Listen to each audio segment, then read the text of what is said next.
topic is Hallyu. Are many of you fans of K-pop, at least? K-dramas? My favorite band is BTS. What about yours? I'm just kidding. But I'm just amazed at how they do things, right? How they are perhaps the most popular band right now, no? And some of their achievements simply mind-boggling, given the fact that they are a Korean band, and yet they have topped the Billboard 200 chart 6 times. Not too many acts in the whole world can do that, right? So anyway, I want to show you a couple of videos to give you a sense of what Hallyu is, right? Before my actual lecture. And so I have put a fancy title, right? Hallyu, the Korean Wave, the rise of Korean popular culture as a global phenomenon, okay? And let me show you like a documentary or like a news clip, and then I'll show you the top one. And you know, I watched that over 100 times, and I still get chills, goosebumps, every time I watch it. And I think that's bigger than any Korean wave things you have watched or heard, okay? But let me first show you the sort of 불 좀 끌래요? 소리 제일 크게 할 수 있나? 네.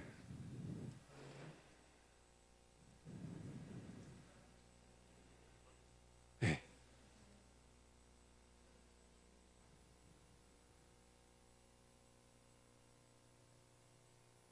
그 카피해줘 저기.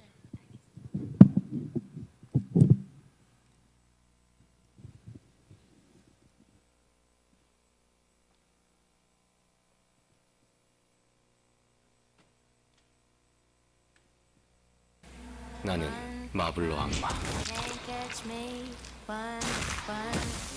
입체적인 매운맛에 악마의 레시피. 마블로 악마. 프라닭치킨. 23년 퍼플 에디션이 출시되었어요. 약국에서 처방전 없이 구매 가능한 외용 여드름 치료제 약국 판매 1위 제품이에요. 세안 직후에 아무것도 안 바른 상태에서 여드름이 있는 부위에 발라주고 살짝 말려주고 다음 단계를 발라주면 돼요. On October 15th, 2020, the company behind K-pop superstars BTS sent ripples through the South Korean stock exchange with its initial public offering, the country's largest in 3 years.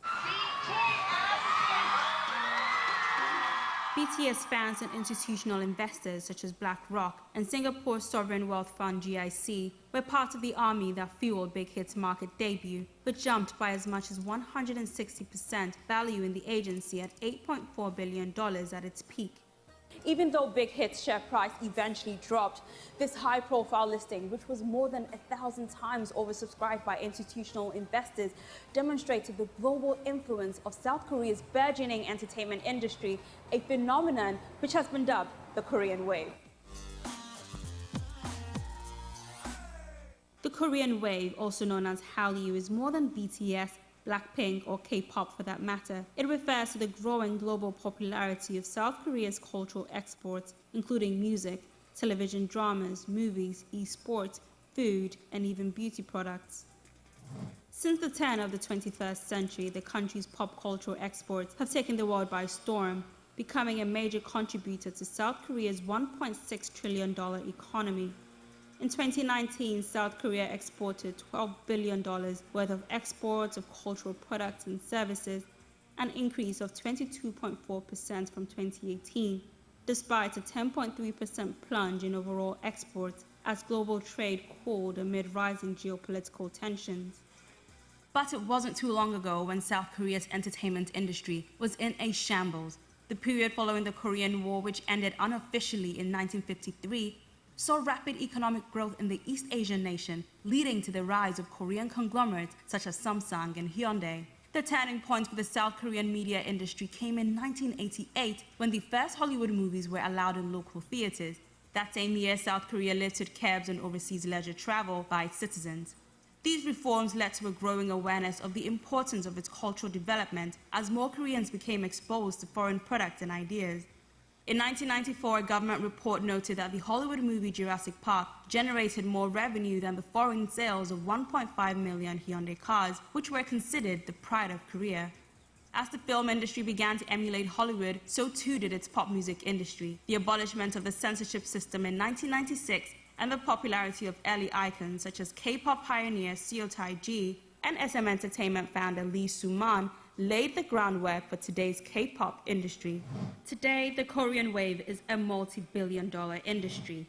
In 2020, BTS's single Dynamite was estimated to contribute $1.4 billion to Korea's economy and created 8,000 new jobs. This sector has driven profits in other industries, including tourism. The boy band's three-day concert in Seoul in 2019 brought in about 187,000 foreign tourists, raking in over $790 million for the economy. Tourists have flocked to South Korea in recent years, attracted by the prospect of visiting movie and music video locations. While the private sector has been instrumental in building this wave, the South Korean government has also invested heavily in its Ministry of Culture, Sports and Tourism with the aim of building its cultural exports around the world. As early as 1994, a cultural industry bureau was established within the ministry. A popular culture industry division was created later in 2013, which was reorganized as the Hallyu Support and Cooperation Division in 2020. One of its main strategies is to diversify Hallyu products from K-pop and K-drama to include K-beauty, virtual reality content, and esports. As more Korean professional gamers make their mark on the world stage, the government plans to grow its esports space through events such as a three-nation esports tournament between South Korea, Japan, and China. In the K-beauty space, South Korean conglomerate Amore Pacific is one of the largest cosmetic companies in the world, with over 30 brands in its portfolio including Laneige, Etude, and Innisfree. In 2020, the government allocated a record $5.5 billion for its culture ministry, an increase of 9.4% from the year before, and that was before the pandemic. The lion's share was for the content industry, which has been touted as the country's future economic growth engine. The Hallyu budget in 2021 will also grow by 42.7% to hit $585 million, with part of the kitty going to help K-pop bands shift their concerts online. The Korean wave has been a driver of growth for streaming companies too, especially during the pandemic when more people stayed indoors. Since 2015, streaming giant Netflix has poured nearly $700 million into partnerships and co-productions while fueling the Korean wave overseas. The quality of South Korea's productions has improved over time with these investments. Bong Joon-ho's Parasite picked up 4 Oscars in 2020, including the coveted Best Picture award, the first non-English language film to win in the 92-year history of the Academy Awards. The film highlighted social inequalities in South Korea, a message that struck a chord with the global audience. The film went on to make $257 million worldwide, cementing South Korea's status as a cultural hub. The government's support for these industries is part of a strategy to gain soft power, a country's ability to build international influence through its culture. The cultural diplomacy was in full force in 2018, when about 160 K-pop singers, including girl group Red Velvet, performed in North Korea's capital, Pyongyang, before the country's leader Kim Jong-un and his wife. Some experts said that the performances broke the ice before the peace talks. That year, Kim Jong-un became the first North Korean leader to step in South Korea since the end of the Korean War in 1953. For all its success, the Korean wave has its fair share of detractors too. These negative perceptions include South Korea's foreign policies and the excessive commercialization of the Korean wave. For example, Japan has strong negative sentiments towards Hallyu in Korea due to their wartime and colonial histories, while the deployment of a missile defense system in Korea in 2016 severely impacted the consumption of Korean products in China. A string of scandals, including a sexist culture and a high-pressure industry, has also cast a negative spotlight on Hallyu. In 2019, K-pop star Seung Lee departed from the boy band Big Bang and retired from the entertainment industry after a prostitution scandal that ensnared other celebrities. The scandal also uncovered allegations of drug trafficking and police corruption within the industry. However, a new generation of women are pushing back against the patriarchal culture, including leading celebrities such as Red Velvet, actress Moon Ga-young, and Bai Suzy. K-pop fans are also a force to be reckoned with as they turn to activism to lend their support for causes worldwide. In June 2020, K-pop fans claimed credit for disrupting a political rally by US President Donald Trump. The same month, fans of BTS also raised more than $1 million for Black Lives Matter, while other K-pop devotees united on Twitter to drown out white supremacist hashtags. Although the Korean wave has been a tide that lifts all boats, Hallyu is now at a crossroads. Even as the government tries to diversify its Hallyu content, the industry is facing a reckoning with allegations of misogyny and celebrity scandals, which are threatening its squeaky clean image and the extent of South Korea's soft power. Thanks so much for watching our video. What's your favorite part of the Korean pop culture? Comment below and don't forget to subscribe.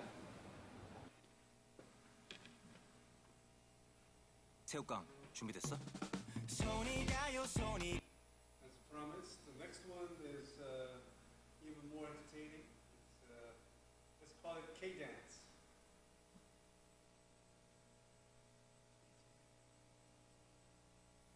You really should enjoy this. And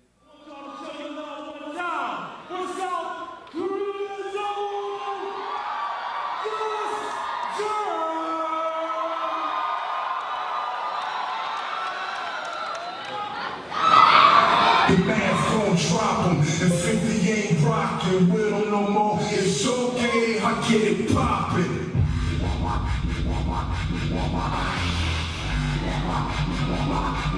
Move it, boy.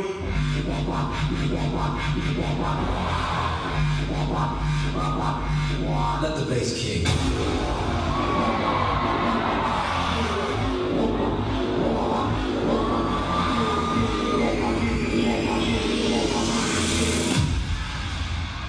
I get it poppin'.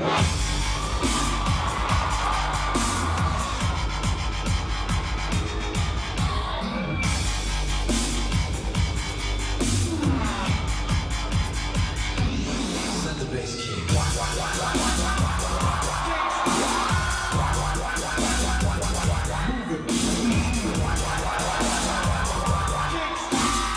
I get it poppin'.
How'd you guys enjoy it? I don't know about you, and I don't know how to express this, but there's something very Korean about that dance, the music, the movement. I think everything so good about being or sort of Koreanness. If I ever sounded any sort of being critical about Korea, it's because of the fact that, you know, young people like these guys and women cannot really be themselves in a very sort of strict society that Korea is. Anyway.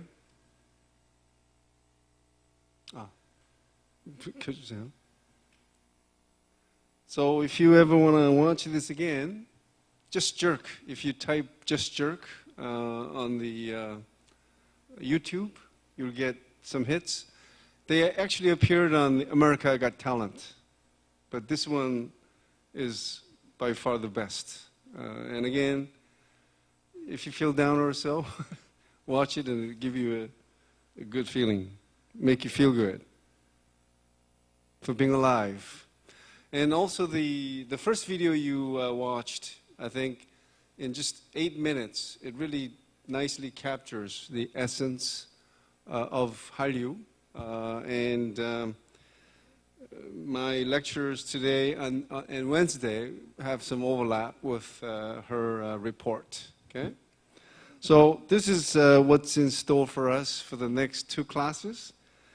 Have a brief introduction, and then that is followed by, you know, a lot of people know what Hallyu is, but we'll sort of go over it anyway, briefly.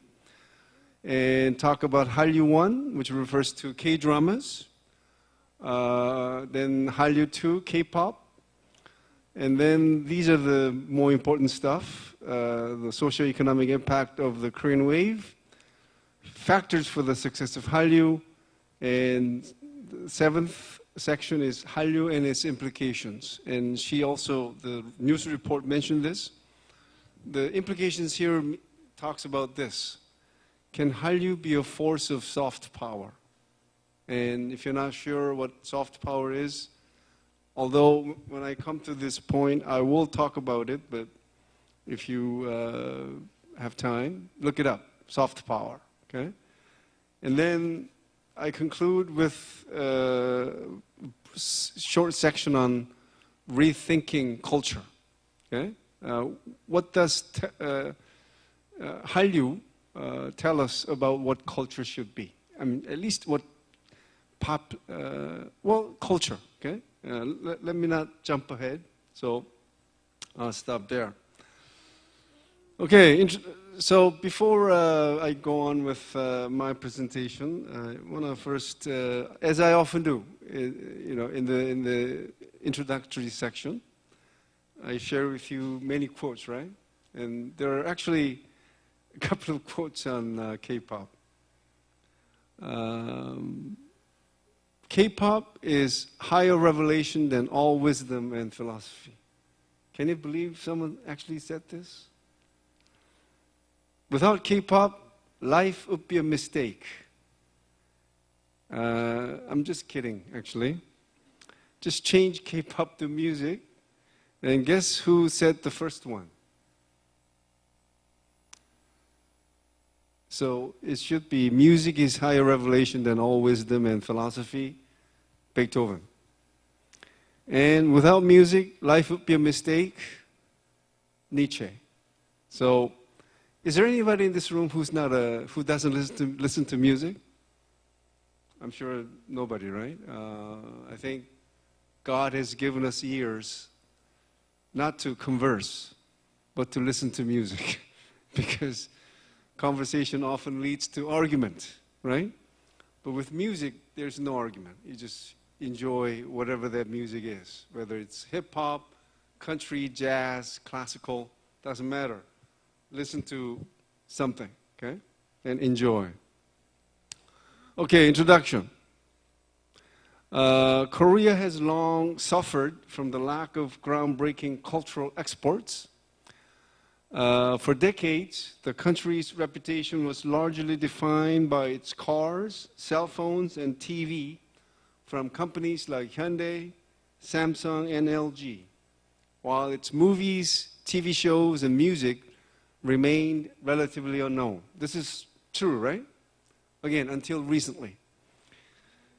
Also, for a long time, Korean popular culture was overshadowed and outshone by Japanese cultural products, right? Although, sort of, I think many fans of Hallyu can say Hallyu is more popular than whatever Japanese has, but again, for a long time, from Asia, it was Japan, Japanese cultural products that were popular in many parts of the world. And now Korea sort of has taken over. So Korean dramas and K-pop stars like BTS and Blackpink appear as ever present as any Samsung smartphone in the global scene. Is there any band that's bigger than BTS and Blackpink right now? I mean, in terms of K-pop, Red Velvet, ITZY, NTC. Maybe I got the name wrong. Anyway, in the last few years alone, Korea shocked the world with Parasite, and I still don't understand how a foreign movie wins an Academy Award.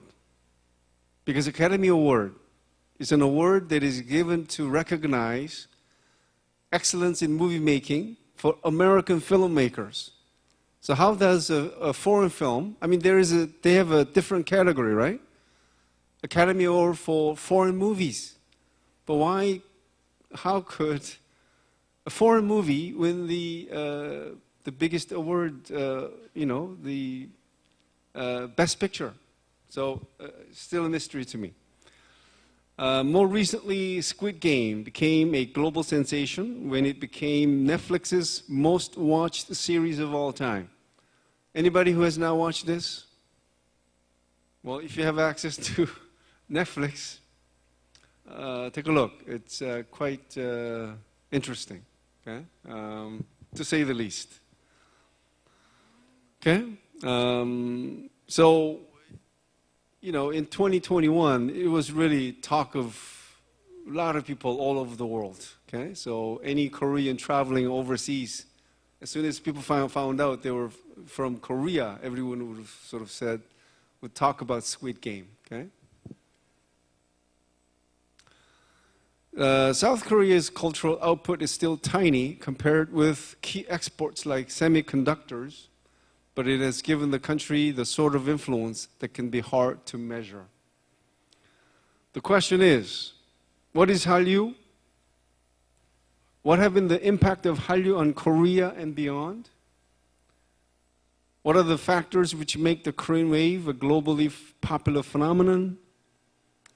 And what are the implications of Hallyu on cultural diplomacy and soft power? So, if you are writing a term paper for another course, I think Hallyu could be a very good topic along the line of these questions. Okay, if you could answer these questions in your term paper, then I think it would be a good direction to take.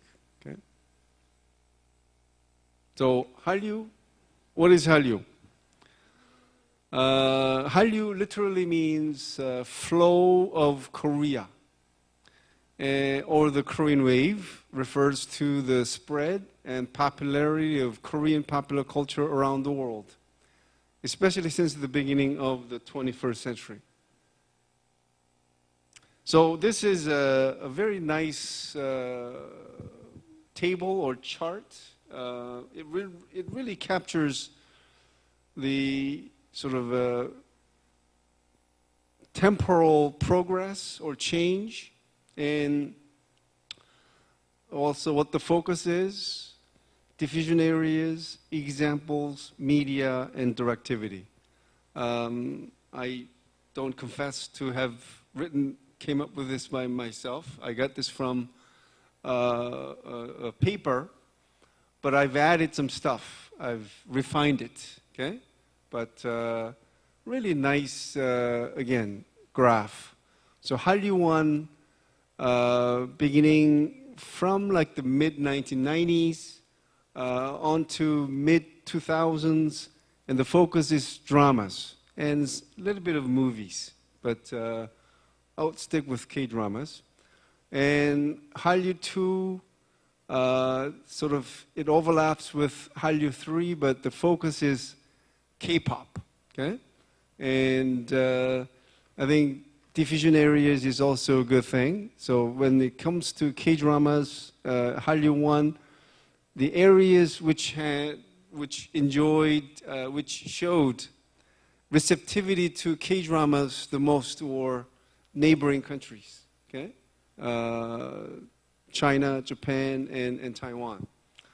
But with K-pop, it spread to other parts of Asia, North America, and Europe. And examples are, you know, as follows, right?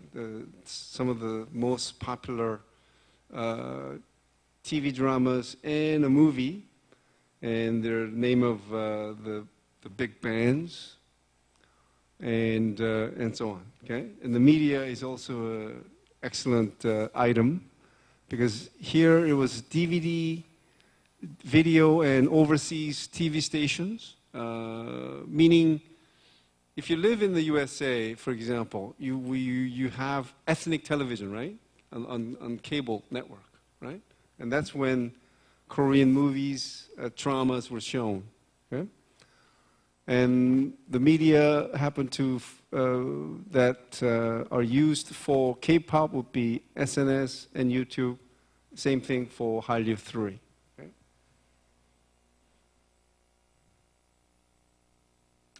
Hallyu was first driven by the spread of K-dramas across Asia in the first decade of the 21st century, but has evolved from a regional trend into an influential global phenomenon today.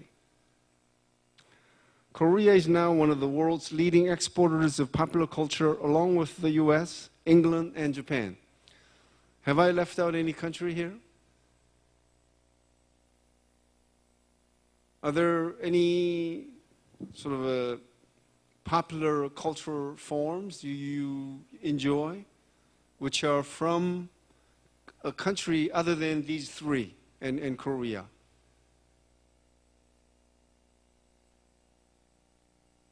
This is pretty much it, right? When it comes to, again, being exposed to popular culture from other countries, it's definitely, most likely, the USA, England, Japan, and Korea. American political scientist Joseph Nye interprets the Korean wave as, quote, the growing popularity of all things Korean, from fashion and film to music and cuisine. And I think, you know, this is a real big surprise, right? Compared to like 20 years ago, you definitely find Korean restaurants in practically every corner of the world. And also, you visit any mart, convenience store, you'll find Korean ramen. Okay? That's simply amazing. How, I'm not saying this is intimately related to Hallyu, but there's definitely some kind of a link, I would say, right? So Hallyu now encompasses the popularity of other Korean cultural products, such as online games, animation, fashion, food, and alcohol. Who would have thought, again, 20 years ago, that drinking soju was a cool thing? Okay? It wasn't cool 20 years ago, but now it is cool. Am I right on that? Okay. Cosmetics, K-beauty, Is there anything to add to the list here? Something representative of something really being popular? No? The prominent British weekly news magazine, The Economist, does call Korean pop culture Asia's foremost trendsetter. And I don't think anybody will disagree with this. Right? All right. Korean Wave visualized. Okay? All right. So as shown in that table shown earlier, Hallyu 1 is K-dramas. The most famous K-dramas that put most famous dramas that put K-dramas on the world TV map are Winter Sonata, which was broadcast in 2002, and 대장금, Jewel in the Palace, broadcast in 2003 and 2004. Both of them had, one of the highest rated TV rating at the time of showing in Korea. But if this one was even more popular. Okay, it was exported to 91 countries around the world, and believe it or not, in Iran, when it was broadcast between 2006 and 2007, the viewer rating was 86%. You know what that is? The viewer rating means that when this drama was televised, 86% of television that was turned on was tuned into watching that TV drama. So, in the history of any television anywhere, you could imagine that this is very rare, right? I think any show that gets even 50% TV rating is a big, big hit, right? But to get an 86% TV viewer rating, that's just amazing. Korean dramas have been particularly popular in Asia. I won't read the list of the countries there, but I think all of Asia, you could safely say. Today, Korea is one of the world's top exporters of television dramas. You know what the number one country in terms of TV drama export is? This is a good time to inform you that dramas are not limited to soap operas. Dramas refer to any TV series, like CSI. So I give you a big hint. So the number one exporting country when it comes to TV dramas? USA, by far. Okay? UK is next. Korea is third.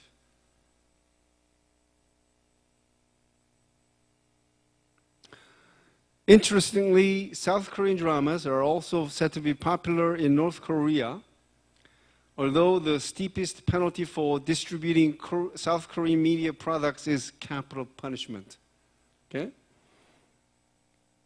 From the testimonies of North Korean defectors, Korean investigators were able to determine that there had been at least 7 public executions, including several high school students, for distributing South Korean media products between 2011 to 2018.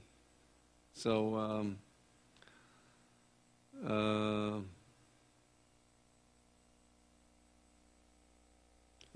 since did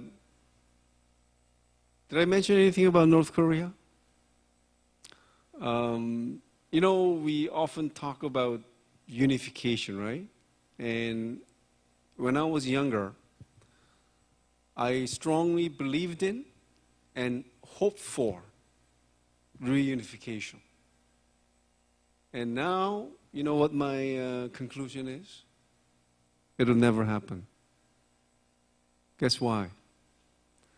You see, democracy like South Korea, you have political elites, economic elites, social elites. There are some overlap, but they all have their own existence. But look at North Korea. So-called power elite. Let's say there are 10,000 of them. They are only political elite. They are in their powerful position because of the existence of the communist North Korean regime. Now, if the two sides unify, what happens to them? They lose everything. So do you think they would want a reunification? No way. Because if you were to lose everything because of unification, but they would still sell this idea of reunification because that is popular. And even in South Korea, it's an ideology that is often proposed by certain political party in Korea, okay? Because that wins votes. But I think, I don't know if you agree with me on this, but again, that is a conclusion that I arrived at after many years of being sort of misled to believing that unification is a possibility. Okay?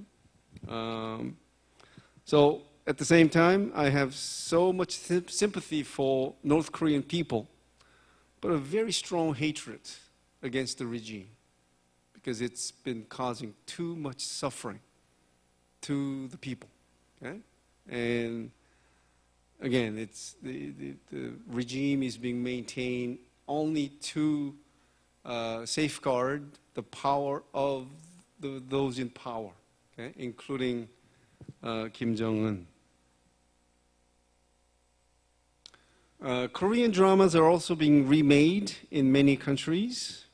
More importantly, so what I've talked about so far was like dramas on television, like network television and cable network, but you know, what's happening now, and I think it's becoming more important than network television or cable television, is sort of on-demand or streaming platform like Netflix, Amazon. Is it Amazon Prime? Disney Plus, Apple, whatever, right? So it's simply amazing how a country like the USA could always be spearheading something new, like Netflix, you know. But there's so many countries and companies now jumping on the bandwagon, right? And anyway, I think this streaming platform and on over-the-top subscription video on-demand services like Netflix is doing a wonder for Korean dramas. You know why? If you look at the Korean dramas that were televised on network television, the themes are usually something safe, like romance-related, family-related. But with Netflix, the genres are so diverse, right? Like zombie genre, right? Something violent too. So if we were stuck with just the television network TV series, I think the ideas would have just simply dried out. Okay? So I think Netflix was a sort of a godsend for K-dramas. So I've already mentioned Squid Game, but you know, it still holds the record as having had the most viewers, okay, on Netflix. And I think it's worth mentioning further about its sort of achievement, right? So again, the series remains Netflix's most watched series of all time. It attracted more than 142 million member households. This is not 142 million individuals, but households, okay? Amassed 1.65 billion viewing hours during its first 4 weeks from launch. The series became not only the top viewed program in 94 countries, but also a cultural sensation. Okay? Again, I think when this was airing, like in late 2021, you know, when people met, even in Korea, it was something that everyone talked about, so that you had to watch it to participate in the conversation. Okay?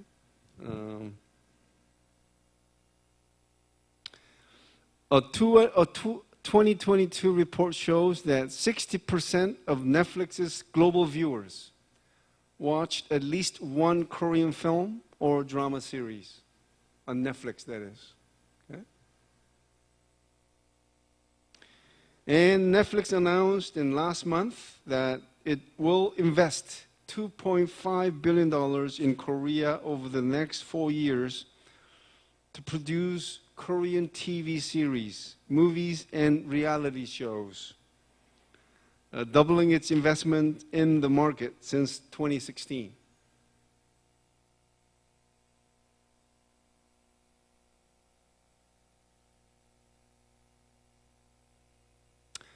And because K-dramas are so popular, there are certain things that happen like this. You know how when you start watching a movie, there's usually this warning, right? That you should not, it's copyrighted or whatever, right? So something like this. Warning, viewing of Korean dramas can cause obsessions, celebrity crushes, insomnia due to uncontrollable drama marathons, cravings for ramyeon, and inexplicable desire to use Korean words in everyday life. Anyway, I think this refers to not the things on Netflix, but the old ones, right? Which is usually, again, the theme would be like a romance and so on. And this is a new entry in the Webster Dictionary. I'm just kidding. K-drama addict, noun. A person whose love of K-dramas has moved beyond a hobby and into an obsession. So I included this just to show you how the fact that people are actually coming up with these sort of fun ideas is a reflection of how popular K-dramas are to a lot of people all over the world. K-drama world problems, there are like tens of them, and I thought this one was one of the best. And my K-drama is so good that I don't even have time to cook my ramyeon. All right. I'm sure this is more fun for you, right? No? Well, have you ever been a fan of K-pop or no? You have been, but not anymore.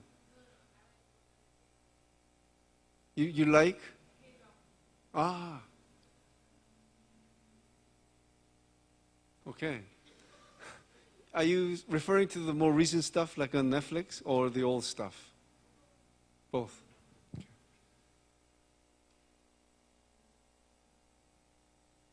Okay, so Korean Wave began with television dramas, but the most popular form of Hallyu today is K-pop, right? As you'd agree.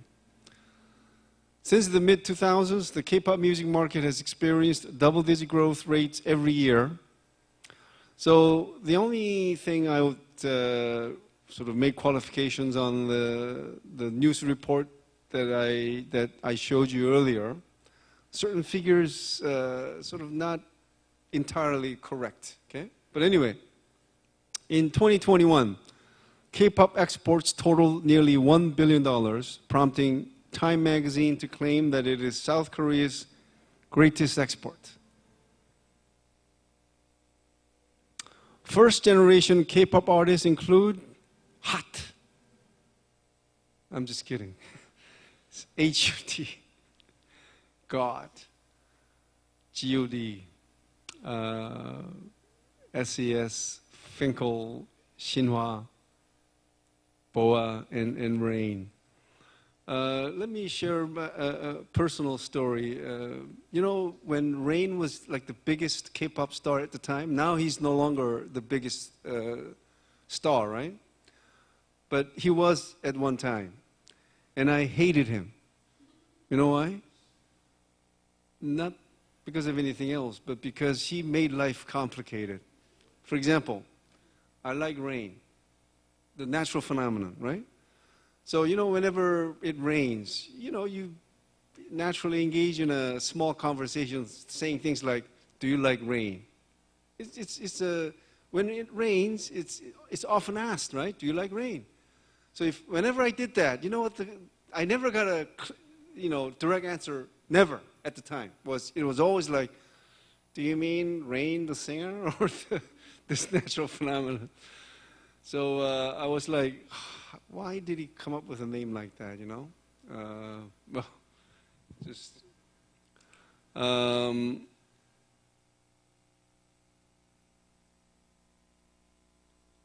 and I'll say this to make you laugh. Are you familiar with the group Shinhwa? Well, when I was younger, one of the members is said to be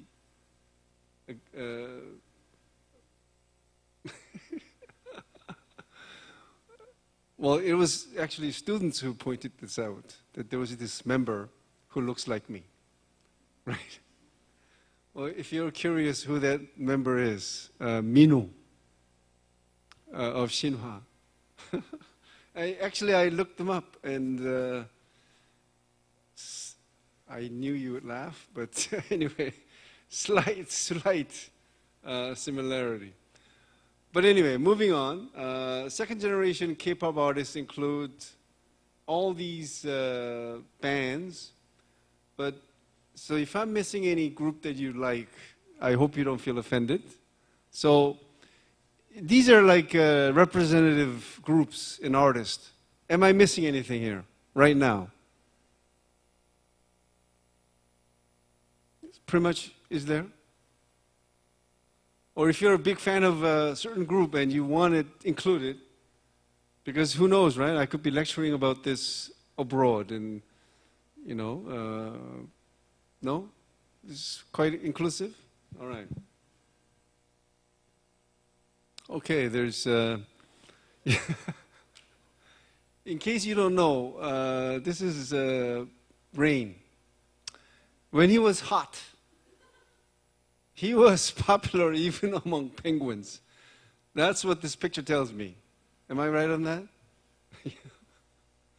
Can you imagine, penguins like walking like that to the music of Rain?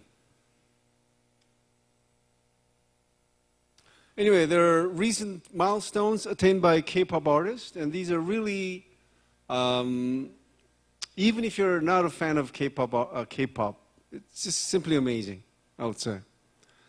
December 21st, 2012, it's sort of more than a decade-old milestone, but this record will never be broken. You know why?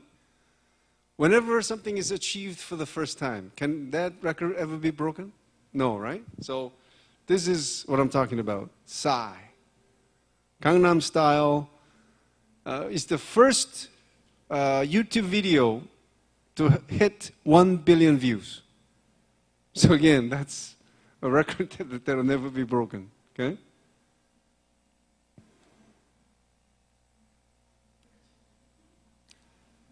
What's the music? 2013, TVXQ's Toho Shingi live tour in Japan sold over 850,000 tickets, generating nearly $100 million in revenues.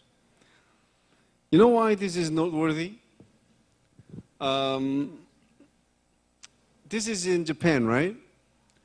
Before K-pop artists, all the foreign performing artists who were packing arenas and stadiums were all American, British artists like Elton John, who else? Maroon 5, Eric Clapton. You name all the big names in Japan, again, who were packing all the arenas, they were Westerners, Western performing artists. And then K-pop artists came along, and of course, when it comes to BTS, they used to pack stadiums, right? And can you think of any other artist other than BTS who were able to do that in the USA and in the UK as well? So again, that was all started with TVXQ. And that's how big they were at the time. Okay, although they didn't make it to like North America, but anyway. This is a fan service in case you don't know how they look like.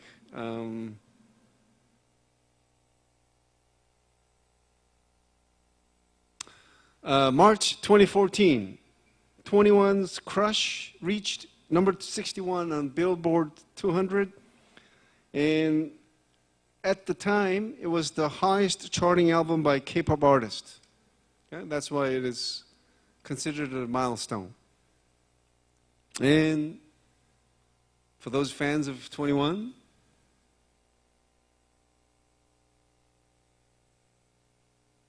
April 2015 to March 2016, Big Bang's Made World Tour attracted 1.5 million fans around the world. So again,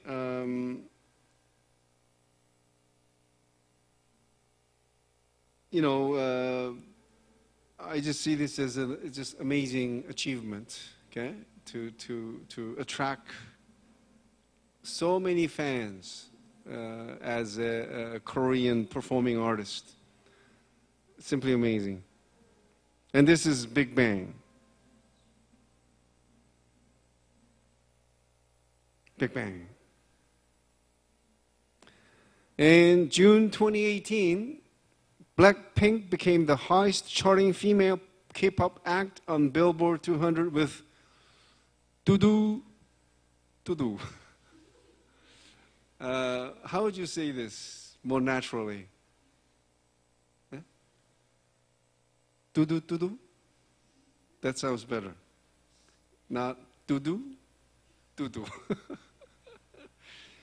Peaking at number 40.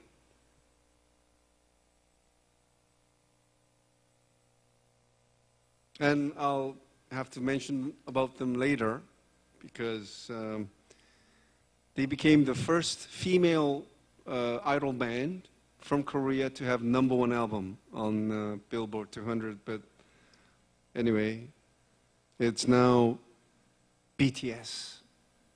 And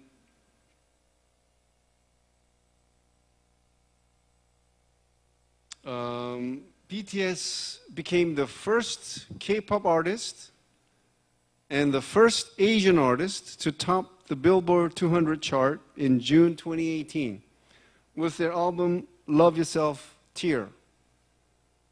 And they had a second #1 album in September 2018.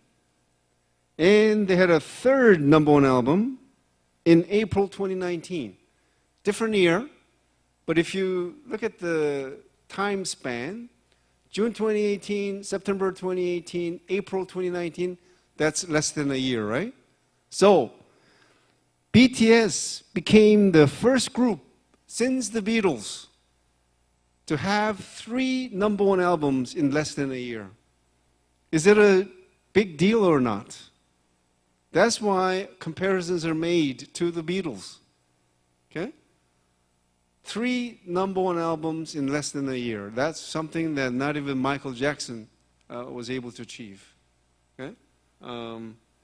Again, just in terms of having number 1, and in terms of the music itself, of course, Michael Jackson recorded and wrote some of the beautiful songs, most beautiful songs. Like, if you have time, listen to Earth Song. Simply amazing.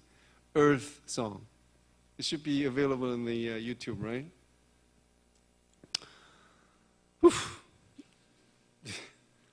You gotta listen to it. Earth Song. August 2018, BTS sold out its first US stadium show at New York City Field, which holds 42,000 people in 20 minutes in August. So for the October 6th concert, the tickets were sold in August and sold out in 20 minutes. And this is where Beatles had their first American concert.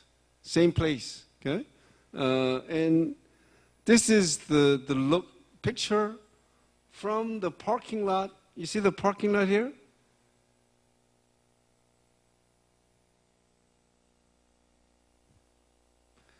This is the day before the concert. And you know why the fans are doing this?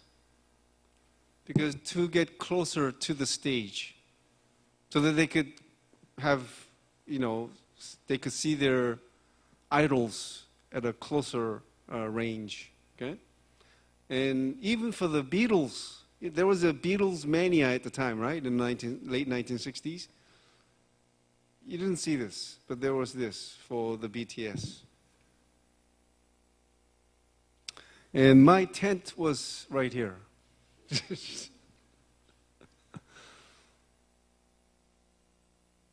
May 2019 and October 2019, BTS World Tour Love Yourself, Speak Yourself, comprised 62 concerts in 14 countries, was attended by more than 2 million fans. And I hope I'm emphasizing enough, where, again, things like this were exclusive to acts, performing artists from the US and the UK. That's it, okay? But, all of a sudden, there are these K-pop idol bands doing, again, something that was, again, exclusive to American and British performing artists. Ranked at number 3 on Billboard's 2019 Top 40 Tours chart worldwide, grossing $196 million. BTS became the first Asian and first non-English speaking act to sell out both Wembley Stadium in London and Rose Bowl Stadium in Pasadena, each with a capacity over 90,000. Is there anybody who has been to a BTS concert? Or any K-pop artist? Which band? Yeah. 17. In Korea or in the USA? Wow. Was it expensive, the ticket? Oh. Was it really?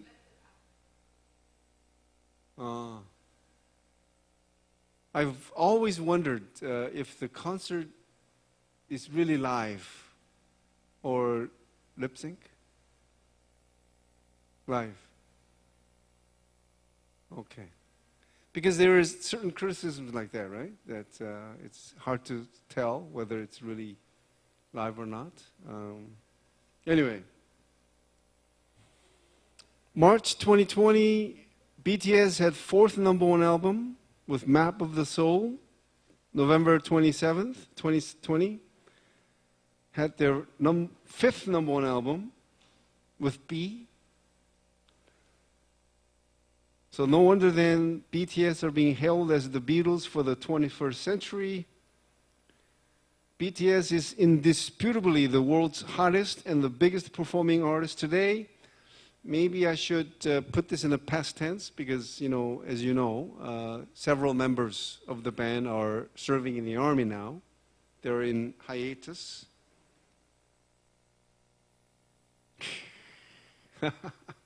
I'm just testing your BTS knowledge. This is not BTS. This is BTS. Right? Maybe I got the pictures mixed up, I don't know. I think this is BTS. September 2022, Blackpink became the first female Korean band to have a #1 album on the Billboard 200. It's its second studio album, Born Pink, picked at #1. So the album is the best-selling album of all time by a female act in Korea and the first to sell over 2 million copies. All right. It's 10:11. Because I have so much to cover, I think I should start. Okay? So, socioeconomic impact of the Korean wave. I just talk about this. Okay?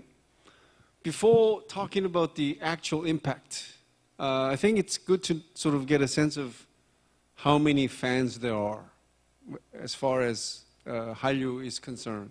Okay? Now, this report by the Korea Foundation released this year is an analysis of Hallyu last year. Okay? And according to their report, the total members belonging to Hallyu-related clubs or communities was 178 million. Okay? So let me show you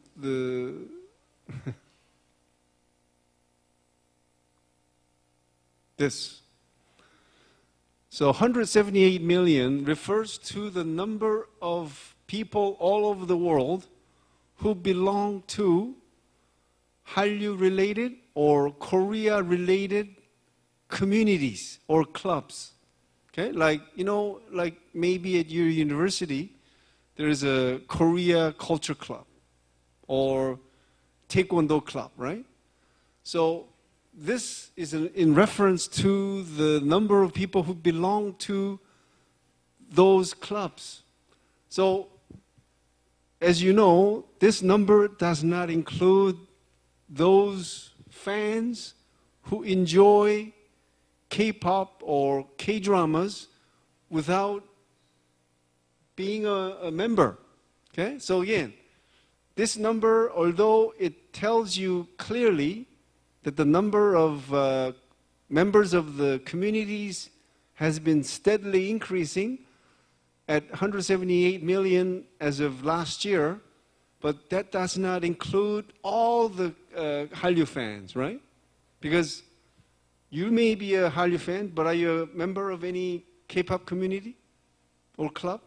So there you go. So the number is not exhaustive, but it does give you a sense of how Hallyu is becoming ever more popular. Okay?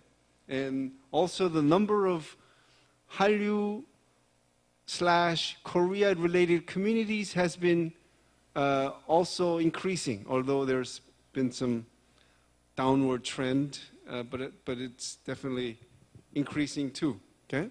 So with that in mind, I'll stop here and I'll talk about socioeconomic impact on Wednesday. Thank you.